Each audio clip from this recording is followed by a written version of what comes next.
Okay, good evening. I'm going to look at labor. So I'm interested in two definitions. The first one is labor itself. So labor is a process in which the fetus, the placenta, and the membranes are expelled through the birth canal. Okay, that's how we define labor. Then the other definition I'm interested in is normal labor. So normal labor, it is a type of labor in which the fetus is born. Of course, the fetus should be single. Okay, the fetus is born at term. If we say term, it means the pregnancy should be able to reach between 37 weeks of gestation and 42 weeks of gestation. Okay, calculated from the last normal menstrual period. From the last day of the normal menstrual period. The presentation should be by vertex. So vertex, this is the area between the anterior fontanelle and the posterior fontanelle. So these two bones here are parietal bones. So that's what we call the vertex. So this is picked when you do a vaginal examination. You are able to pick this area with the sagittal suture being your guide. Okay, the sagittal suture is the one which separates the two parietal bones. Okay, then the process is completed spontaneously. Okay, and it shouldn't exceed 18 hours, and there shouldn't be any complications to either the baby and the mother. Then it should be by natural and aided maternal efforts, meaning the mother should be able to push on her own. Okay, that's how we define normal labor. Good. Then what are the characteristics of normal labor? I'm sure we have picked some from the definition. Normal labor, characteristic number one, no abnormal maternal or fetal conditions at the onset of labor.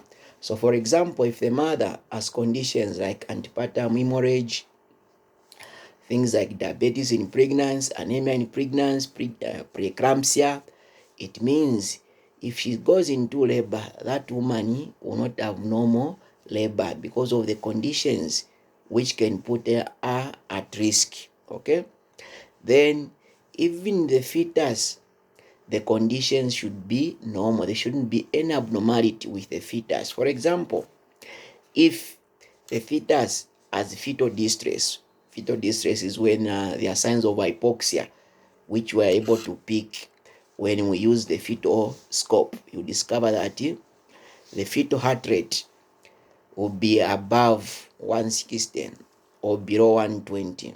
Okay, it means that is not normal labor.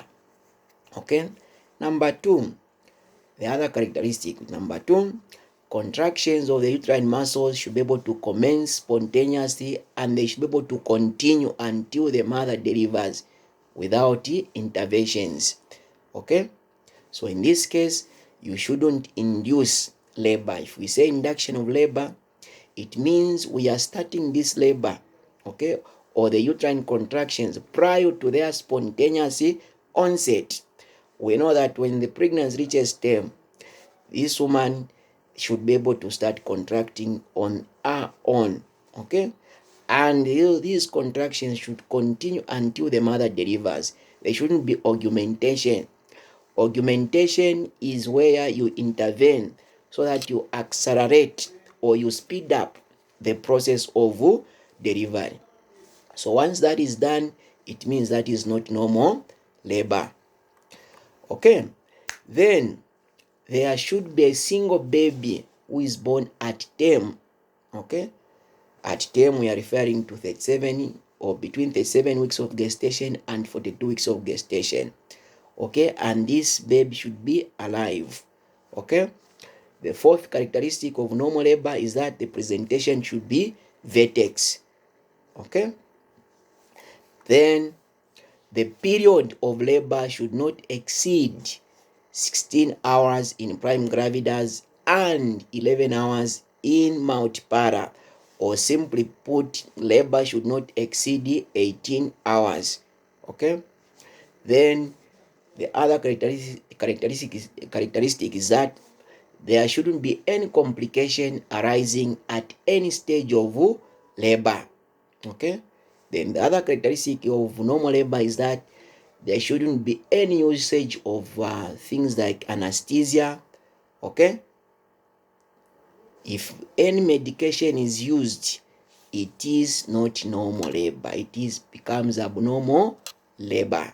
Okay, then I'll proceed to look at the causes of labor.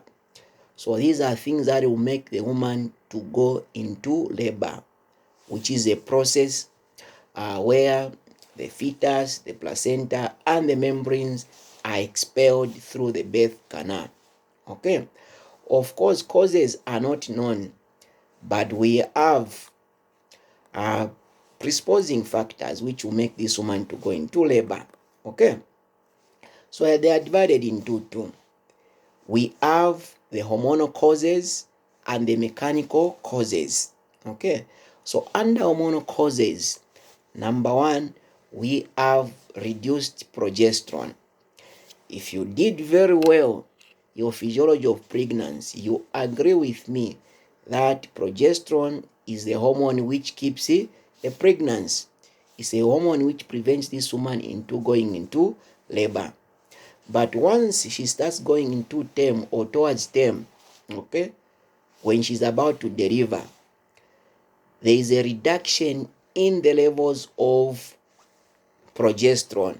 Okay, and if there is a reduction in the levels of progesterone, because this is the hormone which was preventing the uterus from contracting, what will happen is that the uterus will start contracting, and once the uterus starts to contract, it means the fetus has to be expelled from the uterus, because the uterus could have started to contract. So reduced progesterone hormone, number one cause.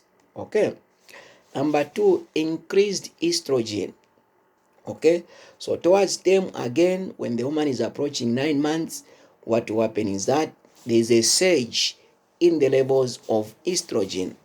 What estrogen does is that it increases the sensitivity of the uterus, okay, to oxytocin by displaying what are known as oxytocin receptors on the uterus, such that once the oxytocin is produced by the posterior pituitary gland, it will find a lot of receptors on the uterus, okay, where it is going to attach and cause the uterus to start contracting, thereby causing labor to commence. Okay, the other one is oxytocin. Oxytocin, this is a hormone which is produced by the posterior pituitary gland, and it has a direct effect on the uterine muscles, okay, where it causes the uterus to start contracting, and because of the contractions, it means whatever is in the uterus has to be expelled. That is how oxytocin causes labor to begin. Of course, the effect of oxytocin is antagonized by hormones such as progesterone. Okay, so towards the term, there is going to be a rise in the levels of oxytocin hormone. Okay, the other hormone is prostaglandins, which is produced by the placenta. Okay, so what prostaglandins are going to do is the number one, they're going to cause softening of the cervix. Okay, once the cervix becomes soft, it will be very easy for effacement to take place, or it will help in the thinning out of the cervix. If the cervix is able to be thin, then it will be very easy for it to dilate. Okay, apart from that, prostaglandins also helps in the contraction of the uterus, and if the uterus is able to contract, then it will be very easy for it to expel what is in it. Okay, so prostaglandins. Then the next are non-hormonal factors or mechanical factors. Okay, number one, we have overstretching of the uterus. So once the uterus reaches or expands beyond its capacity or its limit, what will happen is that impulses will be sent to the posterior pituitary gland. Then there will be liberation or production of oxytocin. Then this oxytocin will come and act on the uterine muscles, thereby causing this uterus to contract, and it is going to help in the expelling of the content in the uterus. Okay, then the other things could be pressure, okay, of the presenting part on the cervix. Okay, so what this is going to do is that it's going to cause irritation on the cervix. Then impulses will be sent to the posterior pituitary gland. Okay, that's why if you rupture even membranes, what will happen is that the fetal head or the presenting part will now be pressing on the cervix. So that serves as an irritation. Then impulses will be sent to the posterior pituitary gland. Then there will be production of oxytocin. Where will the oxytocin come and act? It is going to act on the uterine muscles, okay, thereby causing the uterus to contract, okay, and expel what is contained in the uterus. Okay, so basically those are some of the causes of labor.